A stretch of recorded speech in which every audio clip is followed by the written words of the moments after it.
O segredo de viver bem pode estar numa boa alimentação, mas você sabe como conseguir isso?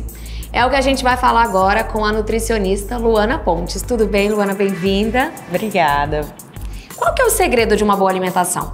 O ideal é que tenha uma alimentação rica em fibras, um consumo de vegetais e frutas variadas, opte por carboidratos mais complexos, ao invés de carboidratos refinados, ricos em açúcares. Uma alimentação baseada em proteínas de alto valor biológico, carnes, peixes, frangos, também faz disso tudo uma boa alimentação. E como que eu sei que eu estou ingerindo todos os nutrientes que o meu corpo precisa? O nosso corpo ele começa a dar uns sinais de alertas, né? A gente começa a ficar mais indisposto, dores de cabeça é muito frequente, queda de cabelo, unhas quebradiças. Tudo isso são sinais e sintomas que podem estar aparecendo numa alimentação não tão balanceada. Sim, e quando a gente fala em alimentação, muitas dúvidas surgem. Então a gente tem aí algumas perguntas de pessoas na rua e eu queria que você respondesse, tá bom? Vamos lá para a primeira. É verdade que o leite auxilia no sono? E aí, ajuda? Então, o leite, ele contém um aminoácido chamado triptofano, que é um precursor da melatonina, que é um hormônio do sono. Então, ele pode sim ser consumido mais no final do dia para auxiliar no processo do sono. Mas também tem que tomar cuidado, porque o leite em excesso talvez não seja tão bom, né? Na verdade, se você não tem intolerância à lactose, né, que é um composto do leite, não tem tanta contraindicação. Se for consumido de maneira adequada, não vai fazer tão mal. Tá, vamos para a próxima então. Quais são os benefícios e os danos que o ovo de galinha traz para a saúde? O ovo de galinha é um alimento bastante nutritivo, rico em proteína, ajuda muito no aumento da massa muscular. O risco é que se você consumir em excesso, se você tem algum problema renal ou para também não exagerar o consumo de proteína ao longo do dia. Mas, de uma forma geral, é um alimento bastante nutritivo e ajuda muito no aumento da massa magra. Sim. O ovo já foi vilão, né? Porque tinha uma época que se falava muito que o ovo aumentava o colesterol também. Isso, né? A gema é rica em colesterol, mas hoje, alguns estudos, a gente percebe que o aumento do colesterol que a gente produz não se dá através do que a gente ingere, e sim do excesso, ele é produzido dentro do nosso corpo. Né? O aumento do colesterol está muito mais relacionado a carboidratos ricos em açúcares, né? Doces, pizzas, bolos, pães. Vamos lá para a próxima. Optar pelo pão integral ao invés do pão branco ajuda a emagrecer? E aí, é verdade? Então, o pão integral, ele contém mais fibras, então ele aumenta mais a saciedade. Então, para quem quer fazer essa estratégia de emagrecimento, é interessante que use o pão integral ao pão branco.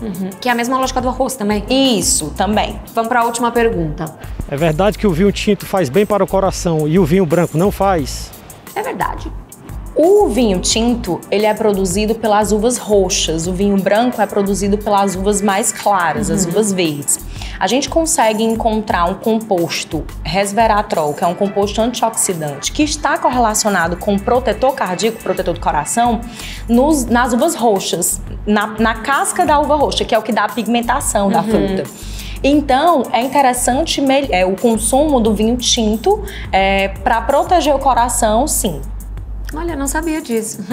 E a gente tem aqui, Luana, alguns alimentos que são alimentos saudáveis e outros que não fazem bem para o nosso organismo. Queria que você falasse um pouquinho de cada um deles. Vamos lá, vamos começar pelos bons, né? Como eu falei, o abacate é um alimento bastante nutritivo. Muita gente tem medo do abacate porque é um alimento calórico. Ele é rico em gorduras boas, né? Então é interessante sim colocar na alimentação fontes de gorduras boas, mas não exagerar nessas quantidades. Assim como o abacate, a castanha do caju também é um alimento rico em gorduras boas. Ele baixa o colesterol ruim, melhora o colesterol bom. O azeite de oliva extra virgem também é uma boa opção de gordura que deve estar sendo consumida na nossa alimentação, mas de maneira moderada. Sim, muita gente tem dúvida do que gordura usar para cozinhar. Azeite, óleo, tem vários tipos de óleo, né? Não só óleo de soja, manteiga, margarina. Pronto. Normalmente, até tem aqui a margarina, é algo que eu não costumo indicar. Eu prefiro usar em preparações o azeite ou o óleo de coco ou até mesmo a manteiga. A margarina, ela contém muita gordura hidrogenada, então não faz tão bem à saúde, está associada às doenças cardíacas, cânceres, então é bom evitar. O kiwi é um alimento riquíssimo em vitamina C, que é um antioxidante, melhora muito a saúde da pele. E temos outros alimentos aqui que não se deve consumir com tanta frequência, né? Por exemplo, os biscoitos recheados são bastante ricos em açúcares. O açúcar refinado, ele passa por um processo onde há perdas de todo o valor nutricional que a gente encontra na cana de açúcar. Então, todas as vitaminas e minerais é perdido nesse processo. O ideal é que evite. O refrigerante também contém bastante açúcares, não é ideal que você faça um consumo tão frequente assim na sua alimentação. Esses alimentos estão associados a um aumento do risco da diabetes, aumento do risco da obesidade, então o ideal é evitar. Por fim, a bebida alcoólica. De uma forma geral, o álcool é bastante calórico, também está correlacionado a doenças, né, cardiovasculares, a doenças como os cânceres, a diabetes, e o ideal é você consumir de forma moderada ou não consumir, se possível. Em relação ao açúcar, pelo que a gente pode substituir? Qual tipo de açúcar que é menos nocivo?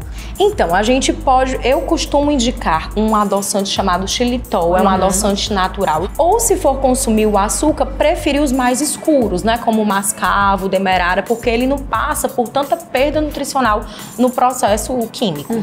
Complementando esses alimentos que a gente deve evitar, também deve ser citado a farinha branca.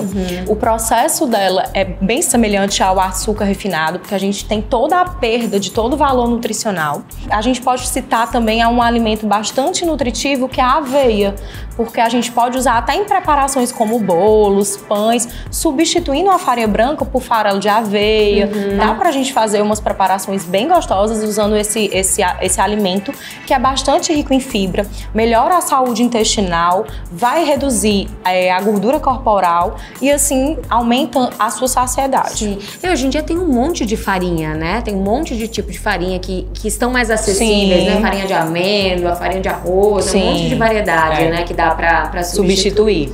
Tá ótimo, muito obrigada, viu, Luana? Nada.